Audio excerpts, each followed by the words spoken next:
The real discussion and talking point was what happened at the latter stages of the Juve against Inter Milan game. Lukaku targeted once again with racial abuse, taken to social media once again, received a red card. And by the way, I don't understand the red card, why he received the red card. For shushing fans, for putting your fingers to your lips, I don't understand why a player receives a red card after scoring that late equalizer from the penalty spot. Mike, I'll come to you first on this one. Okay, it's a complicated situation. Obviously, we got to discuss the fact that the game was an interesting game. But I'm getting fed up with this bullshit, racist abuse against Lukaku in particular, but to all players around Europe. It's not just happening in Italy; it's happening everywhere right now. Well, how many incidents have we counted on this year where it's happened in La Liga, it's happened in Serie A, and this is the type of shit that needs to stop in football. And I'm sick and tired of it gaining notoriety in the moment, and then it's forgotten about. Nothing happens. Serie A, this happens again and again, and nothing happens. I'm interested to see how his teammates react, first and foremost. We've seen this happen with Juve, where their own players have gotten racist abuse, and players like Bonucci reacted horrifically wrong. I think this is awful handling of the situation from Serie A, from the referee in itself. And at the end of the day, I really hope that Inter, they galvanize around Lukaku and this becomes a thing that becomes a kind of good spot for them. But it's a shit situation. Can I just jump in real quickly and tell you, I'm kind of fed up with us actually having to discuss it so much on our show, because we've been doing this show for about 4 or 5 months now. And how many times has it come up? I don't know, maybe 9 times in the last 5-6 months. I mean, realistically, and you made a great point there, Michael.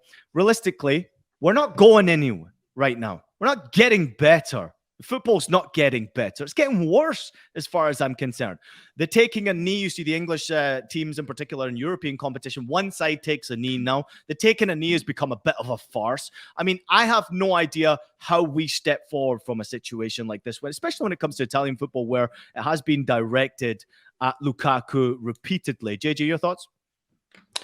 I mean, I think, there have to be some real serious punishments. I don't think it's helped the situation that Inter Milan took so long to react to it as well. Yes, they put out a statement, but I mean, even some of Lukaku's former clubs had, put, their statements public before Inter reacted to it. So, I think that there needs to be, a lot more sort of awareness, motivation, from, clubs when their players are racially abused like this, because it is such, a repetitive, recurrent topic, and one that, badly needs to be stamped out. But ultimately, this comes down to identifying and really properly punishing, those found guilty of, such awful behavior. It's not enough to give them a slap on the wrist and say, oh, next time you're going to get a stadium ban. Ban them, ban them now.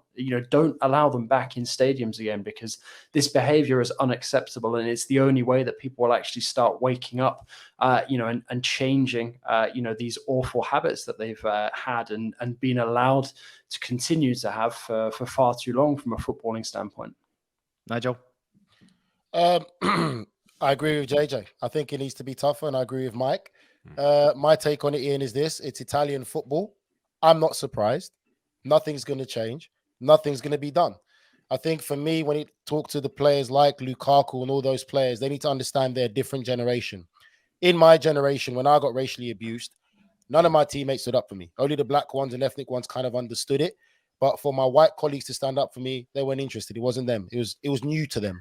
Did you never have a player who stood up for you, Nigel, throughout obviously your career? Never. No, we did in our generation, no. Like when we got racially abused, it was like, so I get on with it. Show them like that reverse psychology mentality. That was not me. I'm more of a Django than I am Samuel Jackson in Django. That's the type of person I am. I'm more Django. So all I will say is to the likes of Lukaku and them lot, do you. Don't be quiet. Don't take it. Don't make it acceptable. Any of your teammates to try and tell you to go a different way, oh, this and that, tell them to kiss your black ass. Be strong. Your generation is different. You have the power now. And I just wish sometimes a lot more of their colleagues in the dressing room will come out straight away instead of waiting and letting it settle in until it becomes too unacceptable. Then they want to come and say something. These are your colleagues and your teammates. And one last thing, the reason why it's going so much is we have to be real about society. Look at the amount of idiots in politics right now in what they're doing around the world not just America or England, the amount of so-called politicians and what they're doing and what they're saying, why are we surprised that the day-to-day idiot who can't even spell the word politics is acting like that? Because the people who have been voting in power are acting just as bad and saying just as dangerous stuff. And this is why these people are being inspired. Yeah, no doubt about it. Well said from all three of you there. And I think, obviously, as former players, we've all sort of experienced it in one way or another on the pitch, which is something you never want to say. But on the pitch, we have experienced it. And it's tremendously important to all three of us, well, including you, JJ, as well, obviously going through it in France and what's happened politically there right now this year as well. But for me personally, just coming back from St. Pauli and, you know, watching a club that fights against discrimination like FC St. Pauli does across the whole of Europe. FC St. Pauli in particular, my club, obviously, I'm going to always boast about them for what they do.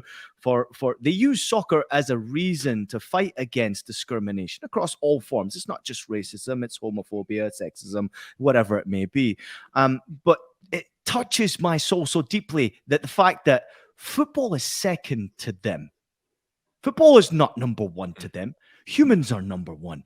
And the only way we change this bullshit is by making humans number one. The reason why we don't stop games in the middle of it, fine clubs, ban fans from stadium, stop clubs from playing, is because of this, is because of money. Because everybody out there is interested in the number one to everybody, and that is money. And it should never be over a human being.